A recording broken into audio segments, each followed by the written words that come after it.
This is what I learned the most about my used 2014 Ram that I bought about a year ago when it comes to maintenance.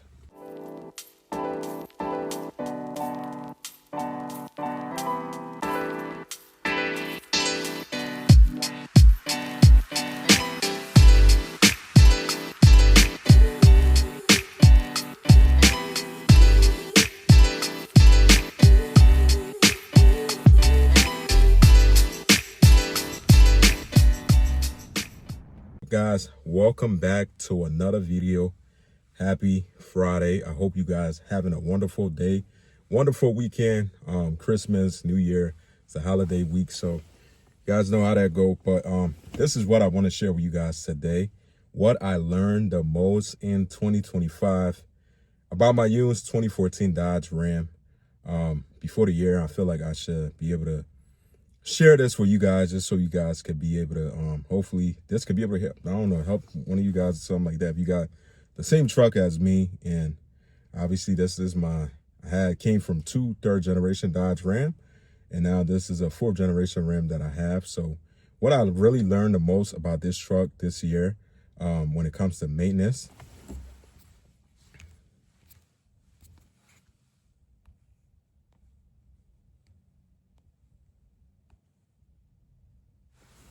all right, y'all, so this is what I learned the most.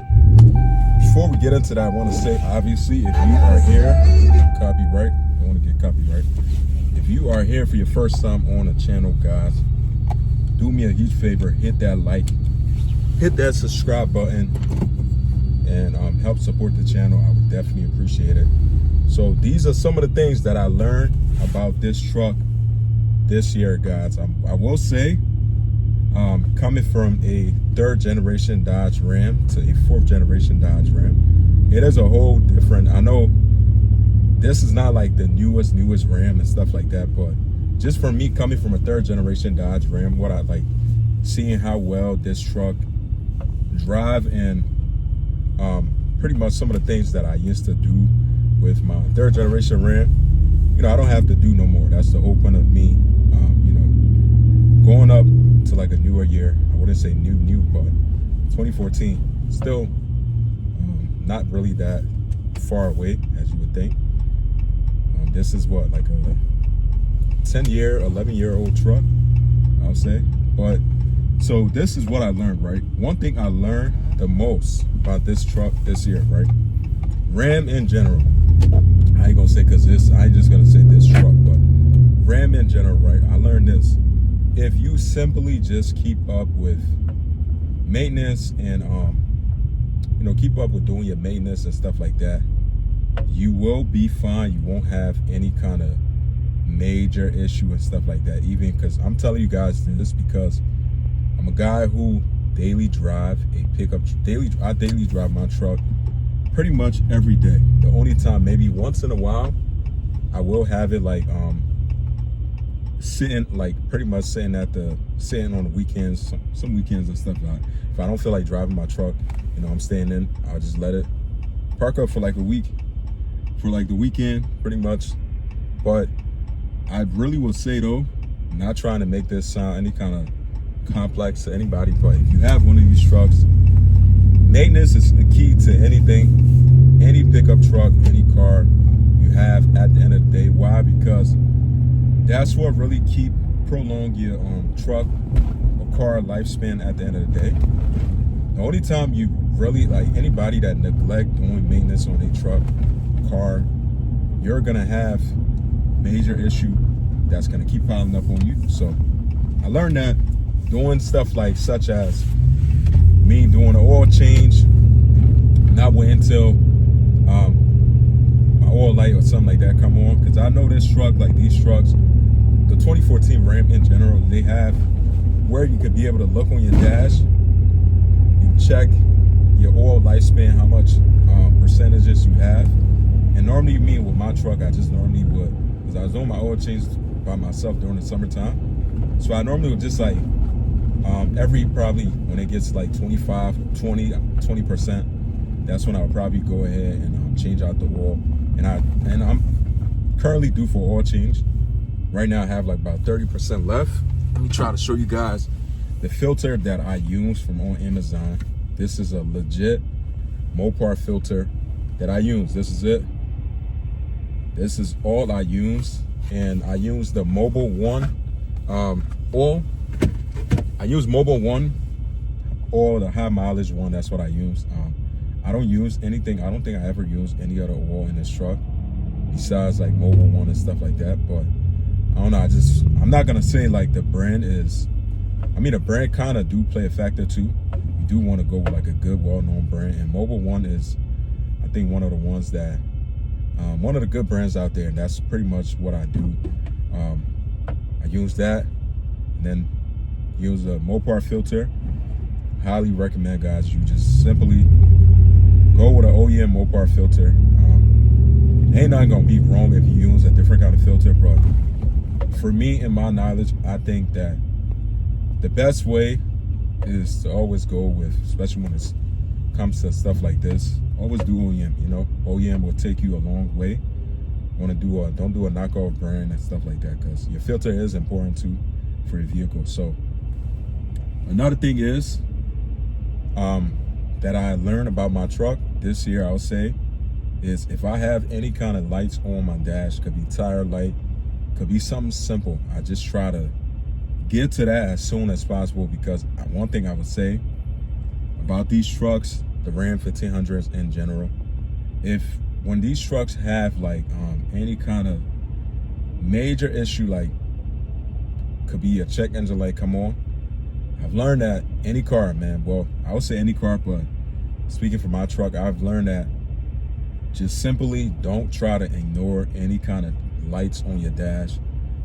Simply get it checked out. If you're not a mechanic, it's simple. You can go to AutoZone, Advanced Auto, go get your light checked out just to see what that might be. I think this year my engine light came on maybe roughly, let me take a guess, I'm trying to see, probably at least like twice, but it wasn't anything major though. Well, first one wasn't really major, but it was something I had to get. I think I had to do coil packs on here. Coil packs had to get changed.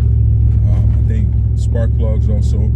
This was when I think I pretty much recently got the truck, you know, which they mentioned to me, and there was a dealership that was able to get that change out, switched out for me with no issue. So that wasn't really anything that I paid for. And then I think my engine light came on. This was something very, very, I'll say very stupid to me, because this is one of the things I would say I really don't like newer trucks that much, because it's one of the things that triggers something else on your truck. So my check engine light came on this was when somebody randomly, I was on a very two-way road, at the right of way, and it was like nighttime, and a car, he was too close to me, he ended up hitting my driver's side mirror, and I didn't know about these trucks having like the sensor in there, and I thought it was like the 3rd generation Dodge Ram. So pretty much I bought some non-aftermarket mirrors. It's pretty much the same exact style, no difference. The only difference is it ain't had the heated mirror, which is what caused the issue, because the heated mirror that's in this truck it's when you take your mirror out, it has like a wire that goes into like a plug or something like that through the door handle, and then that's what really keep the heater, like the mirror being heated and stuff like that when it's real cold outside. But I ended up not connecting that, and that's how come I found out in my check engine light came on. But I ran the code, it came up for that reason, which wasn't something major. But I drove like that for a while until I bought like a new mirror, and then pretty much it was used. Got it from a junkyard, well, eBay. Then I replaced it, and pretty much that was it. Boy, just one of these things I learned, man. If you got a new truck, especially if you got a new truck, a VS, like, because the older Rams and stuff, they don't have too much of all that smart stuff, like smart sensors and stuff on them. So what I learned is, if you got a newer truck, the Ram 1500, you just simply gotta just do your maintenance and stay on top of any kind of check engine light or lights that come on your dash. You'll be fine. It's really not much to it. it's really that simple, though. It's really that simple. Doesn't really require much at the end of the day. So this is what I learned in 2025 about this truck. And I'm still learning more every day. Still learning new things about this truck that I never knew before. And if you got one of these trucks, I would suggest, if you don't know much about your car, truck, or car or truck at the end of the day, if you drive it, that's your vehicle, I feel like your job is for you to be able to understand exactly when something is going wrong with your vehicle, or when you notice something slightly off. You should be able to know by driving a car for maybe couple weeks, you know, especially if it's your vehicle, you're the only person that drive it. You'll know like when you need brake pads, if some kind of sound is off, just like the little simple obvious things. You know, that's what I learned over the past couple years being a Ram 1500 owner. But at the end of the day, I know a lot of people might not like this or agree with me, but Ram is still the best truck you can buy. Dodge Ram, or Ram, whatever you want to call it, still one of the best trucks you can buy out there right now as I speak. And no hate to Ford, Chevy, whatever, but I never owned a Ford, Chevy. But I'm just speaking facts, which is true. For my Ram guys out there, you guys know exactly what I mean. But by the end of this video, guys, if you guys are still watching, do me a huge favor. If you haven't subscribed, make sure you like and subscribe to the channel. I'll see you guys in the next one. Take care. Stay safe. Peace out.